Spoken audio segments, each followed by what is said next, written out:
आदाब, मैं हूं मोहम्मद विसाल आजम और आप देख रहे हैं कह कर ही मानेंगे। जी हां, राहुल गांधी ने भी कह दिया और मान भी लिया कि दादी इंदिरा गांधी के इमरजेंसी को राहुल ने माना कि वो गलत था और उस दौरान यानी इमरजेंसी के दौरान जो कुछ भी हुआ उसे भी राहुल गांधी ने गलत माना। प्रोफेसर कौशिक बसु हैं, उनसे बातचीत में राहुल ने यह एतराफ किया है, लेकिन साथ ही साथ उन्होंने ये कहा है राहुल गांधी ने कि इमरजेंसी एक गलती थी और दादी ने भी ऐसा कहा था कि गलती हुई। लेकिन राहुल गांधी ने यह भी कहा कि तब में और आज के हालात में बहुत फर्क है। राहुल गांधी ने कहा कि आज का भारत मिस्र और सऊदी अरब जैसा होता जा रहा है। राहुल ने कहा कि कांग्रेस ने कभी भी मुल्क के आईनी ढांचे पर कब्जे की कोशिश नहीं की। कांग्रेस ने आजादी की लड़ाई लड़ी, मुल्क को उसका आईन दिया और समतामूलक समाज की कोशिश की, उसे खड़ा किया। साथ ही साथ राहुल गांधी ने भी कहा कि एक तंजीम के बारे में कि आरएसएस कुछ ऐसा करती है, अगर तंजीम है तो करती है जो आईनी रूह से बहुत अलग है। आरएसएस मुल्क के आईनी इदारों में अपने लोग भर रही, ये राहुल गांधी ने कहा है। सबसे अहम यह है कि बाद में उन्होंने जो कुछ भी कहा हो, लेकिन इस बात का उन्होंने एतराफ किया और साथ ही यह भी कहा कि इंदिरा गांधी जो उनकी दादी थी, दादी ने भी ऐसा माना था। अब सवाल यह पैदा होता है कि एक ऐसे वक्त में इस बात का जिक्र छिड़ना और इसका जवाब इस तरह से आना, क्या इसके सियासी मायने भी निकाले जाएंगे? और जैसा कि कमेंटेटर्स कह रहे हैं कि यह एक पॉलिटिकल अंडरस्टैंडिंग है और दूरअंदेशी है, सियासी सूझबूझ है जिसे यह जाहिर करती है। लेकिन बीजेपी यह भी कह रही है कि राहुल गांधी या कांग्रेस के कोई भी बड़े नेता हो, वो जितनी बार भी माफी मांग लें, ये गुनाह ऐसा है कि माफ अवाम नहीं करेगी। सवाल इसी बात को लेकर है कि आखिर आगे क्या होगा। इस पर बहुत ज्यादा सियासी गलियारों में इस पर बहस भी हो रही है और मुख्तलिफ सियासी जमातों के मुख्तलिफ लीडरों के अलग अलग रद्द-ए-अमल और बयानात भी सामने आ रहे हैं। हमारे साथ भी खास तौर पर गुफ्तगू के लिए हमारे साथ मौजूद हैं यासिर जिलानी, जो तर्जुमान है बीजेपी के। हमारे साथ है Brijmohan Srivastava, national spokesperson है, तर्जुमान है, कौमी तर्जुमान है, नेशनल सेक्रेटरी में एनसीपी के। इनामुर रहमान गयूर भी हमारे साथ जुड़ेंगे, सीनियर सहाफी हैं, और आनंद माधव, तर्जुमान कांग्रेस। मैं सबसे पहले आनंद माधव आपके पास आता हूं और आपसे मेरा सवाल यही है कि राहुल गांधी ने यह माना कि दादी इंदिरा गांधी ने इमरजेंसी का जो निफाज किया था, जो फैसला था, वो गलत था। उस दौरान जो कुछ भी हुआ वो भी गलत था। लेकिन मेरा सवाल यह है कि इस मान लिए जाने को कांग्रेस या आप अभी कैसे देखते हैं? देखिए, इसमें यह बात हम लोगों को देखना चाहिए कि जो 2 साल इमरजेंसी था 75 और 77 के बीच में, उस मात्र 2 साल के लिए इंदिरा जी को लोगों ने क्या नहीं कहा, अप्रजातांत्रिक कहा, एकात्मवादी कहा, अधिनायकवादी कहा, सत्ता लोलुप कहा, बहुत सारी बातें कही। लेकिन उसके आगे और पीछे जो इंदिरा जी ने काम किया, वो देश को जो देकर वो गई हैं, वो भूल जाते हैं लोग। जैसे हम सब जानते हैं कि हरित क्रांति जो है वो उनकी देन रही। 14 बैंकों का नेशनलाइजेशन उन्होंने किया, शिमला समझौता उन्होंने किया, प्री पर्स की रॉयल्टी जो दी गई थी उसका खात्मा उन्होंने किया, ऑपरेशन बुद्धा स्माइलिंग, आपको याद होगा पोखरण टेस्ट, वो उनके समय में हुआ। पहला भारतीय अंतरिक्ष पे गया, वो उनके समय में हुआ। भारत पाक युद्ध जो 1971 में हुआ था, जिसमें पाक के 2 टुकड़े हो गए थे और बांग्लादेश अलग हुआ था, वो ऐतिहासिक विजय जो है वो सबको याद है। सोवियत संघ के साथ जो हमारे संबंध रहे, ये सबको याद है। तो ठीक है, गलतियां हमने की और हमने सार्वजनिक रूप से उसके माफी मांगी और हम उसके लिए सॉरी हैं, छुपाया नहीं उसको। लेकिन आज जो चीजें हो रही हैं समाज में, आज जो जिस तरह से अघोषित आपातकाल लगा हुआ है और आप जिस तरह से सत्ता का न सिर्फ दुरुपयोग कर रहे हैं, बल्कि आप साथ साथ जो है उसका इस ढंग से इस्तेमाल करने हैं जिससे कि विरोधियों को कुचला जाए। जो भी कोई एक शब्द आपके खिलाफ बोले, उसके खिलाफ में आपके पास जो भी अस्त्र शस्त्र हैं, चाहे वो ईडी हो, चाहे वो इनकम टैक्स हो, चाहे वो सीबीआई हो, वो सबको आप पीछे लगा देते हैं। इसको कौन ये करेगा? दूसरी महत्वपूर्ण बात मैं यहाँ पूछना चाहूंगा अपने भारतीय जनता पार्टी के बंधुओं से, क्या भारतीय जनता पार्टी नोटबंदी के लिए माफी मांगेगी, जिसके कारण समूचे देश को कतार में खड़ा कर दिया और काला धन जिसके लिए उन्होंने किया था वो वापस नहीं आया? क्या भारतीय जनता पार्टी इस बात के लिए माफी मांगेगी कि भारतीय अर्थव्यवस्था को उन्होंने ध्वस्त कर दिया? ठीक है, बीजेपी से हमारे साथ यासिर जिलानी है, उनसे मैं रिएक्शन लेता हूं। यासिर, कहा यह जा रहा है कि ये पॉलिटिकल अंडरस्टैंडिंग है, सूझबूझ है और गलतियों को मान लेना कोई बुराई नहीं है, लेकिन कांग्रेस के लीडर ये भी सवाल उठा रहे हैं कि क्या बीजेपी भी अपनी गलतियों को मानेगी? क्या जवाब है?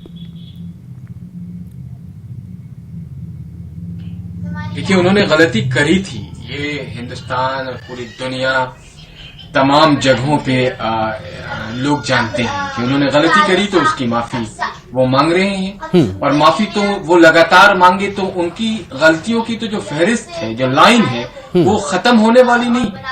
आप बताइए कि वो 2 साल जिसकी चर्चा अभी हमारे मित्र कांग्रेस के प्रवक्ता कर रहे थे, उस वक्त क्या थी? उस वक्त जो फ्रीडम ऑफ एक्सप्रेशन, बोलने की आजादी, पत्रकारिता को बंद कर दिया गया, तमाम जो लोग खड़े होके चौराहों पे खड़े होके बात कर सकते थे उन्हें काल कोठरी के अंदर कर दिया गया। वो जो स्याह एक हमारे ऊपर बदनुमा भारत के ऊपर दाग था, तो उसके लिए एक बार क्या कई बार राहुल गांधी माफी मांगी? आप बताइए कि कौन सी गलती भारतीय जनता पार्टी ने करी है? एक टॉपिक बताइए जिस पे चर्चा की जाए। आप कहते हैं कि उसके बाद वो सत्ता लोलुप कहा गया, उनको क्या क्या नहीं कहा गया, और 77 के बाद जो जब चुनाव हुआ, खुद कांग्रेस ने कॉन्ट्रडिक्ट किया अपनी बातों को कि वो सत्ता में वापसी आई। उसके बाद कहते हैं कि नोटबंदी से परेशान कौन है? कांग्रेस पार्टी। उसके बाद भी भारतीय जनता पार्टी प्रचंड विजय हासिल करके आती है। मैं क्योंकि चर्चा इस वक्त उनके माफी पे है, नहीं तो हम लोग सिर्फ इस पे भी चर्चा कर सकते हैं कि आप एक बिंदु पे तो आए जिस पे आप भारतीय जनता पार्टी को मरकज में घेर सकते हैं। आपके लीडर, आप कुछ भी कहते हैं और आप कहते हैं कि अघोषित आपातकाल लगाए, आप कुछ भी बैठ के कह सकते हैं। राहुल गांधी चाहे वो अमेठी के लोगों के बारे में, ठीक है, मैं अब थोड़ा इसको थोड़ा समेटते हुए चूंकि मैं ज्यादा ऑफ द ट्रैक नहीं जाना चाहता, बृजमोहन श्रीवास्तव हमारे साथ मौजूद हैं, कौमी तर्जुमान है एनसीपी के। बृजमोहन जी, मेरा सवाल आपसे यही है कि राहुल गांधी ने ही नहीं बल्कि राहुल गांधी से पहले भी जो कोई भी कांग्रेस की पोजीशन पर रहा, सीनियर पोजीशन पर, लगभग तमाम लोगों के सवाल से जूझना पड़ा है। जो सवाल था इमरजेंसी का, राहुल गांधी ने एतराफ कर लिया है, मान लिया कि गलती थी, और यह भी कहा कि दादी ने भी ऐसा कहा था। क्या यह माना जाए कि यहां से आगे यह चैप्टर क्लोज हो जाएगा?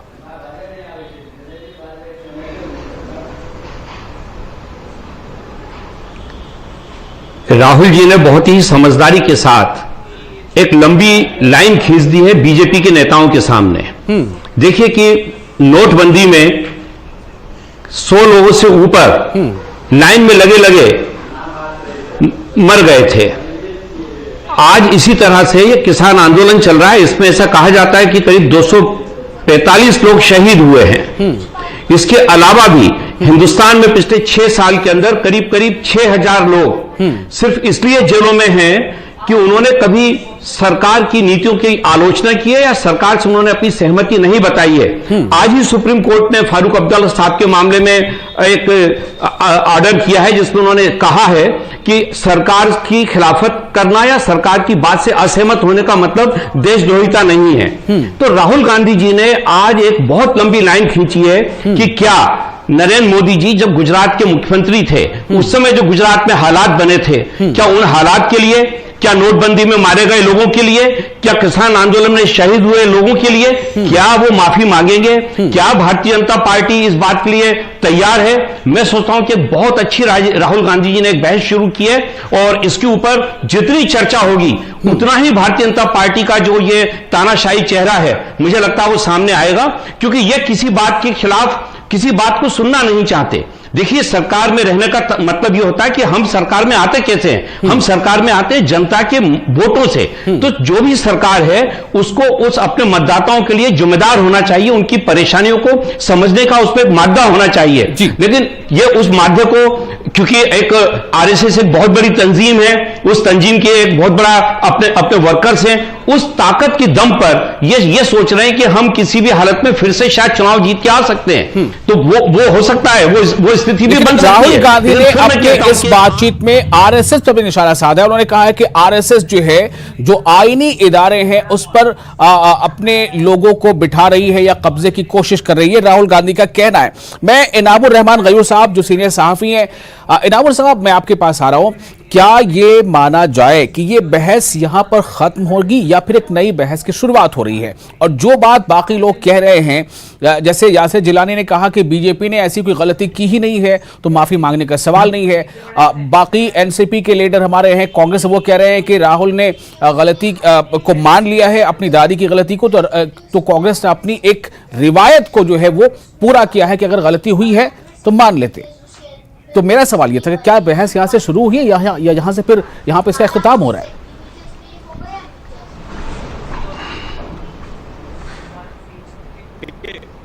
ये नेता लोग जो होते हैं, ये पार्टी स्पोक्स पर्सन वाले पार्टी भी लोग होते हैं, तो जाहिर है कि बीजेपी के लोगों को अभी ये समझ में नहीं आएगा कि वो उनको माफी मांगने की कोई चीज की जरूरत है, क्योंकि वो हर चीज को जस्टिफाई कर सकते हैं। जैसे कि दूसरे भाई एनसीपी वाले साहब ने कहा कि भाई 200 लोग जो है उसमें मर गए, नोटबंदी की कतारों में खड़े खड़े मर गए, हमारे किसान जो है वहां पर दिल्ली की बॉर्डर के ऊपर वेट करते करते जो है मर रहे हैं और सबों की तादाद में मर रहे हैं, और देश की हालत हर फ्रंट के ऊपर बिगड़ती चली जा रही है।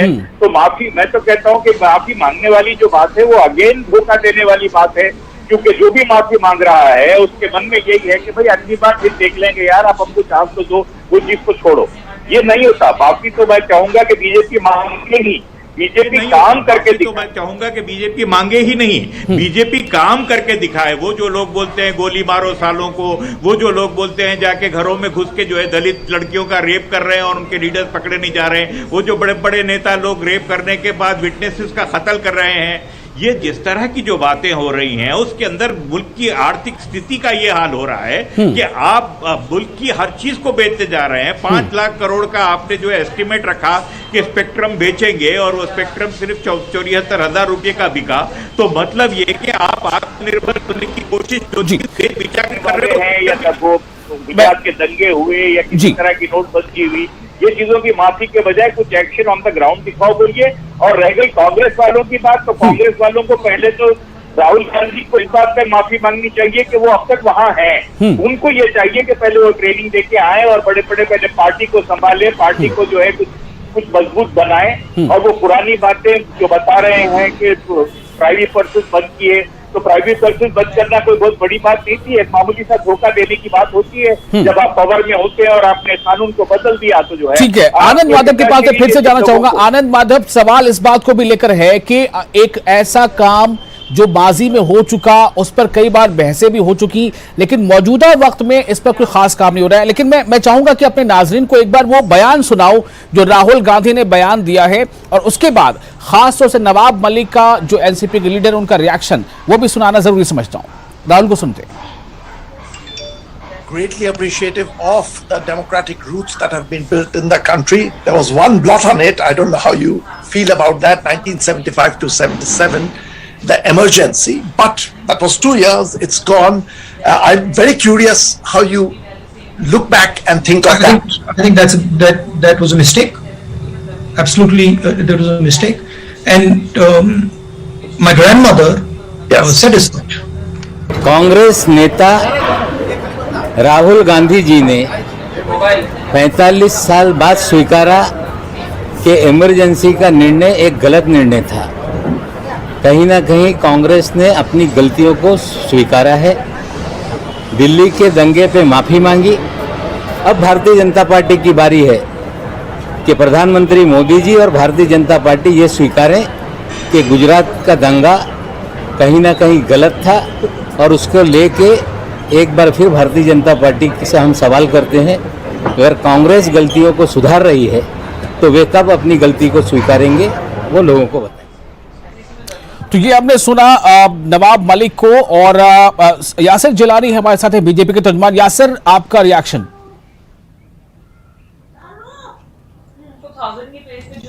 देखिए, मुझे लगता है कि नवाब मलिक जिस तरह की बात कर रहे हैं वो इस वक्त क्योंकि सत्ता में है और उन्हें लगता है कि उन्होंने राहुल गांधी से नहीं पूछा कि भिवंडी के लिए कब माफी मांगेंगे, उन्होंने राहुल गांधी से नहीं पूछा कि भागलपुर के लिए कब माफी मांगेंगे, उन्होंने नहीं पूछा कि सिखों को किस तरीके से उनके गले में टायर डाल के हजारों हजार सिखों को दिल्ली से लेके और तमाम हिंदुस्तान के हर कोने में जला के जघन्य तरीके से बर्बरता से मारा गया, उसके लिए कब माफी मांगेंगे।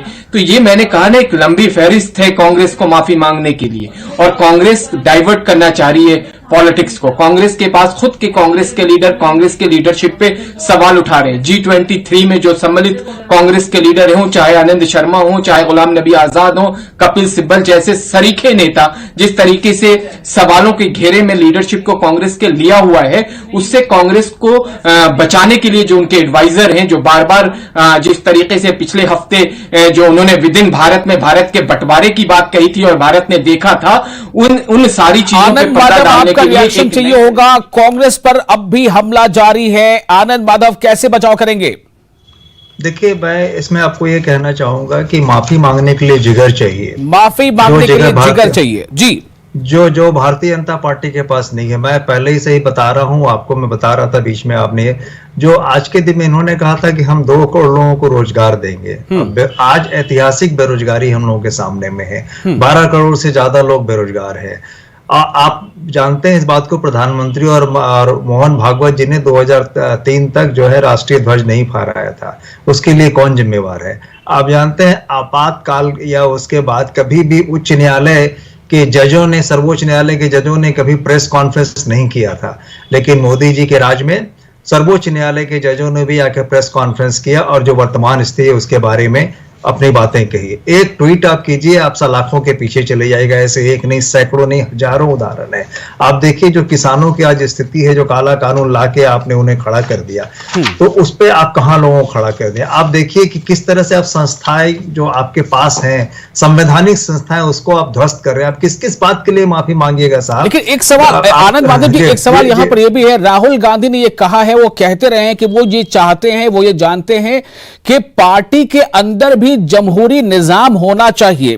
G23 का भी जिक्र आ गया, बीजेपी के लीडर ये सवाल उठा रहे हैं, पार्टी के अंदर की जमहूरियत कहां है? क्यों नहीं पार्टी को एक कौमी सदर जो रेगुलर हो वो नहीं मिल पा रहा है? तो क्या नहीं लग रहा है कि एक तरफ आप ये कह रहे हैं कि माफी मांगते हैं, हमारी ये परंपरा है, हमारी नीति है, दूसरी तरफ पार्टी के अंदर जमहूरी निजाम का फुकदान नजर आ रहा है, कमी नजर आ रही है? कोई कमी नहीं है, कहीं कोई कमी नहीं है। राहुल जी हम सब लोगों के सर्वमान्य नेता हैं और बहुत जल्दी आप सब लोग देखेंगे वो हमारे राष्ट्रीय अध्यक्ष भी होंगे। वो अपने कुछ कार्य में व्यस्त, लेकिन राहुल गांधी ने तो मना कर रखा है कि वो फिर से सदर का ओहदा नहीं संभालेंगे।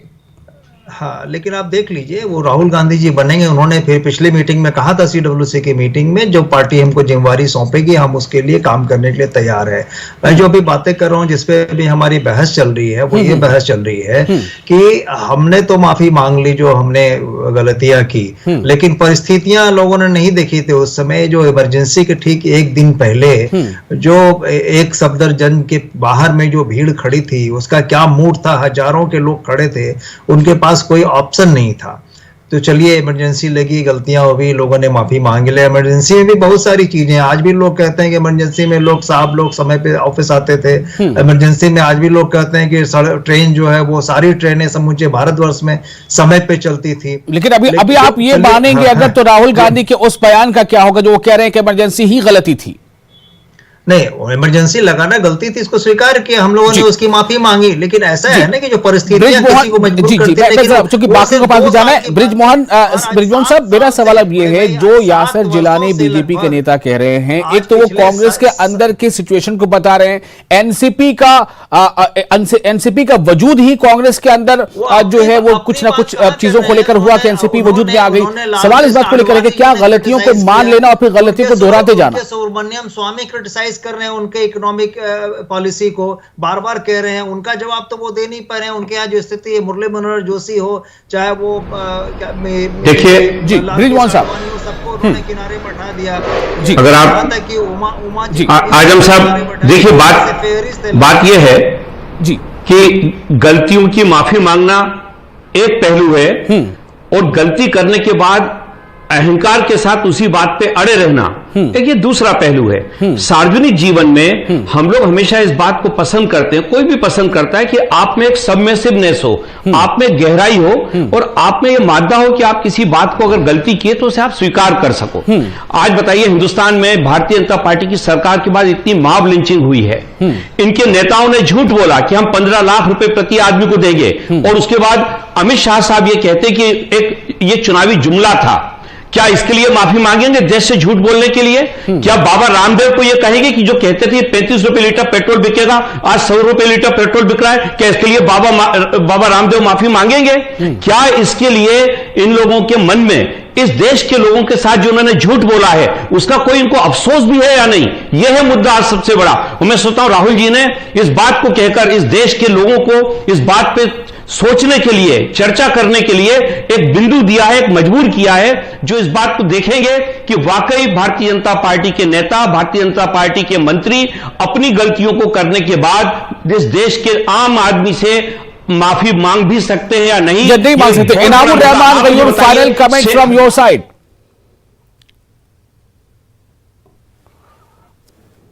सेकंड का सवाल है, 10 सेकंड का सवाल आजम भाई जी। सीनियर सहाफी इनामुर रहमान गयूर साहब, आपको आवाज मिल रही है? मैंने सिर्फ एक सवाल, मैंने 10 सेकंड उसके बाद उनका ले लेता हूं, जवाब ले लेता हूं। 10 सेकंड का सवाल। इनामुर रहमान साहब, बेहद अहम चीज, एक अहम जानकारी आपके पास आऊंगा यासिर साहब। जी जी, उनको जी वो उनकी आवाज बंद कराइए। जी जी जी जी।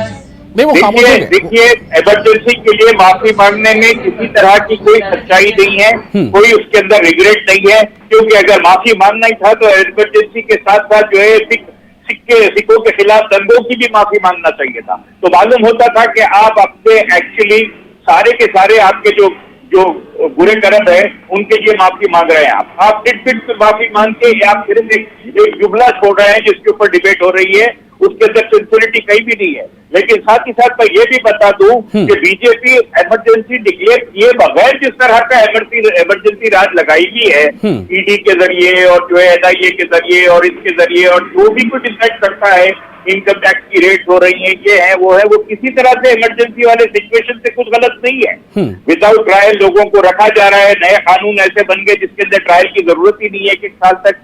ये सब के सब जो है इंटरनेशनल कम्युनिटी में बहुत बुरी नजर से देखे जा रहे हैं और इसका एहसास होना चाहिए। तो बगैर माफी मांगे इन चीजों के बारे में अगर बीजेपी इनमें रिफॉर्म लाती है, आज ही सुप्रीम कोर्ट ने फटकार लगाई है कि थानों के अंदर अब तक जो है सीसीटीवी कैमरे क्यों नहीं लगे जी। हाँ, अब इसके लिए कोई रॉकेट साइंस है, इसके लिए कोई जो है बजट अलॉट होने की जरूरत है। चलिए, मैं आप तमाम लोगों का शुक्रिया अदा करता हूं यासिर, फिर कभी बात कर लेंगे, वक्त बहुत कम है। लेकिन सवाल सिर्फ यही है कि क्या यहां पर इमरजेंसी के नाम पर होने वाली बहस का खात्मा हो रहा है या यहां से एक नई बहस की शुरुआत हो रही है? बहुत शुक्रिया, आदाब।